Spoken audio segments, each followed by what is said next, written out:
Oh, hi. Hello. I'm Jenny Glick, licensed marriage and family therapist, certified sex therapist. But for you in this space, I give you some wisdom so that hopefully you are no longer suffering in your marriage, your relationship, in your life. Today, we're going to be talking about how to pivot out of an argument. If you find yourself in an argument with your partner and you keep looping in it over and over and over again, and I have some uncommon ways to work with that.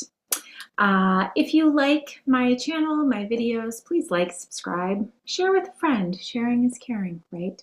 So let's talk about marriage. Marriage is one of those places that can feel like, I almost said a cesspool. It can feel like that too. It can feel like a pressure cooker, right? When we have stress about the big things, finances, sex, intimacy, parenting.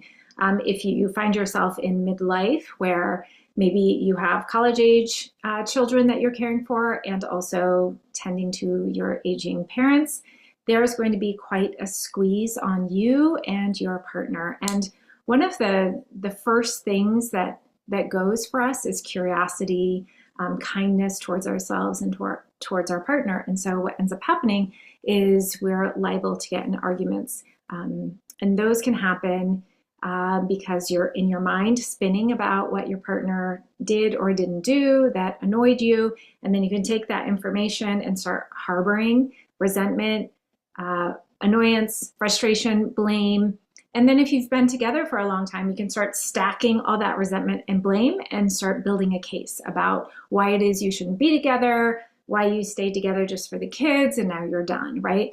If you have been married for more than 7 years, you've probably gone through some period of this.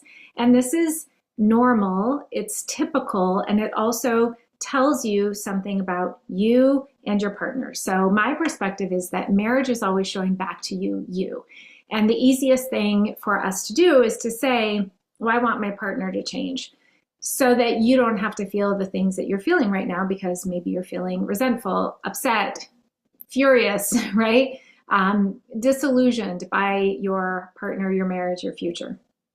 And all of that totally makes sense, right? I've been married 26 years this year, 25 years this year. And it's a no joke, especially if you want to do it with any level of consciousness. So that's what I'm all about, is bringing the spiritual practices that many of us have into our relationship. So that's not religious practices, though if you have those, that's amazing. Do that. You can bring those. They often have very solid tenets about love, kindness, doing unto others how you would do unto yourself. But the thing is most of us, especially women, we tend to not treat ourselves very well, and then we will extend that to our partner also. And so part of my perspective is how it is that you can recognize that everything in your marriage, everything in your life, get ready for this because most people never talk about this, is frequency. It's energy. So if you imagine that there's like an infinite number of radio stations that you can be tuning into, and those stations will dictate your marriage and your life. And that station that you're in that's causing the argument or that's perpetuating the argument, that's a station that's connected to how you think, feel, do, believe, how you perceive, how you intend, what you're aware of, where your gaze is. So that station that you're in, that you live in most of the time, probably all the time, that is going to include arguments or being hard on yourself, being hard on your partner. It's this whole constellation of experiences that you're in. And I've been a marriage and family therapist for a very long time, though I don't work in the traditional ways anymore because I work online now. But, you know, even in my training, what I learned was I didn't ever learn about frequency, and I never learned that there was a station that I was tuned into, and as long as I was there, nothing in my marriage would change. And because I didn't know that, what ended up happening was my husband and I'm doing this. My husband and I we'd be in this station. I would be in this station of resentment, annoyance, and I would be there trying to have these scripted, therapist-led conversations, but the rest of me was wholly in that station. Is this resonating for you? If it is, drop a comment below so that I know that you're tracking me, because I know that this isn't something that most people talk about. And I think it's one of the many reasons why we end up living in not just marriages, but lives that feel like they're sucking our desire for living out, is because we're so stuck in a station that's not nourishing us, and we don't even know it. And so we think if we accumulate more things, if I take another vacation, if I buy another sweater, if I get a new car, that something will change. But your station just has like new decorations, but that station is the same. And so there are two things for you to do if you find yourself looping in an argument and you want to play around with shifting that argument. I'm going to turn this light on. It's dark here in Arizona. There's like clouds today, which never happens. So two things that you can do. One is identify what the station is that you're stuck in. So I have a program called Your Marriage is Your Ashram, and it's really guided for women. It's very affordable. There's a link below this if you want to check it out. But really what it does is walk you through how to create awareness around your thinking, feeling, doing, believing, so that you know what station you're in. So that's number one, is to know that. And that includes the thoughts that you have first thing in the morning. So often, many of us wake up and the first things that we're thinking about are promoting anxiety, worry, fear, or we get on our digital devices, our feed, and then we feed ourselves a bunch of garbage and then we feel like garbage, right? That's maybe not you, but some people do that. So that's the first thing. Know what station that you're in right now. And then the second thing is know what's the station that you would prefer to experience. So most people, certainly who I work with, they want to have an experience in their marriage where there's intimacy and connection and great communication. My partner's listening to me and we're like canoodling all the time. That's amazing. That's a different station. And the practice is, how do you show up in that station, in those thinking, feeling, doing, believing ways, even when your external world is not giving you the signals that that's how you should be behaving, because your partner isn't doing what it is that you want them to do. And I know that it sounds totally counterintuitive, and yet the truth is that you can't experience a new reality until you become the person that is in alignment with that other reality. And I say that, and it's not magical thinking though, because we do have the rigor of showing up in these 3D bodies to that reality. So it means it's not just like me changing my mind and being like, oh, I'm going to pretend to be happy, but I'm totally pissed off at my husband right now. Like, no, it's recognizing I have such a practice of being pissed off that pissed offness is connected to these beliefs that it's all on me.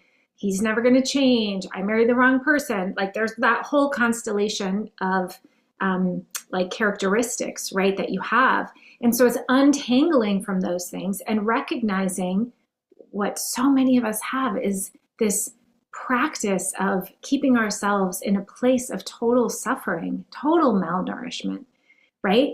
And as long as you're malnourished, you're going to be in that station. So growing awareness, it's a very simple process in the beginning to just start noticing what's happening internally. And as you do that, what's going on is you're raising your consciousness, which means you're recognizing that that station is running and you have unconsciously chosen to be in it. And as soon as you start bringing awareness to it and you become more alert and awake and aware, then you can choose something else and you can become familiar with what would it be like to be a woman or to be a man that feels satisfied. What would that feel like? What would be your facial expression if you were satisfied? How would your body sit? What would be the feelings moving through your body? What would be the thoughts in your head? Would you be thinking about, all the things that you screwed up on today? If you were satisfied, probably not. You would have thoughts that were kind and gentle. You would probably be very practiced at being in the present moment, right? So the other station that you would be interested in living in would be a station where you are embodying presence or ease or relaxation, which is probably what you're annoyed about with your partner, is that they're not doing something that would provide you with ease and relaxation. So how do you give that to yourself first? But wait, I know if you're listening to this, you're maybe saying, but Jenny, you don't understand. I can't have ease and relaxation because my partner doesn't do blah, blah, blah, and it's all on me. I get it. And I get that many of us have taken made a lot of choices in order to back ourselves into a corner so that the solutions feel impossible, right? And so be present with that. Like, oh, I'm in a station right now. I'm in this reality line that I've created, which is, this is not blame. It's just accountability, where I feel like there's no other option. And when we're in that place, I suggest that you give yourself a lot of room and space to recognize that you've probably been there before. That's probably so conditioned in you that it's not new. It's very familiar. And so just breathe and be with that and notice. And then as you recognize, without blame or shame or being hard on yourself, that you are ready to shift into something else, start to bring awareness to how you would, and in the beginning, it'll feel like cobbling together some practices of thinking, feeling, doing, and believing, how you perceive, what you're attending to in your life that would create a new reality, a new station for you. So learning how to pivot out of the old reality, what I call your 1.0 self, into this 2.0 experience, it requires you to be awake so that you can shift your consciousness. And it's not overnight and it's not magical thinking, because you have to do the doing and the being of showing up as a human, chopping wood, carrying water every day in your relationship in order to give yourself a different experience. So let me know any questions that you might have about this. I hope that this is helpful for you. Like, subscribe, share it with your friend. Thanks so much for being here, and I will see you.